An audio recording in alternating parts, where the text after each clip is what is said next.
அனைவருக்கும் கணித வணக்கம். இப்போ பார்க்க போகிறது 7ஆம் வகுப்புக்குரிய கணக்கு பயிற்சி 1இல் 4 3ஆம் பருவம் 1ல் 2வது கணக்கு பார்க்க போகிறோம். சுருக்குக 0.90 வகுத்தல் 5 அப்படின்னு சொல்லி கொடுத்துருக்காங்க. தசம எண்ணை முழு எண்ணால் வகுக்க போகிறோம். இப்போ இந்த தசம எண்ணை முதல்ல முழு எண்ணாக மாற்றிக்கிறோம்.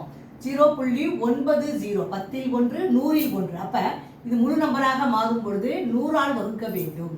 அப்போ 100ஆல் வகுத்தோம்னா 0.90 என்பது 90ஆக எழுதப்படும். இன்ட்டு 1/5. இப்போ இந்த 5ஆல் 90 சுருக்கிக்கிறோம். ஓரஞ்சு 5, இங்கே வந்து ஓரஞ்சு 5 மீதி 4 40ல் 8×5 40. அப்போ 18/100. இப்போ ஈஸியாக நம்ம தசம புள்ளியை வச்சுக்கலாம். இப்போ 1ங்கிறதுக்கு நம்ம என்ன பண்ணுவோம், புள்ளி வச்சுப்போம். 18 இருக்கு, 1 2, இங்கே 2 0 இருக்கு.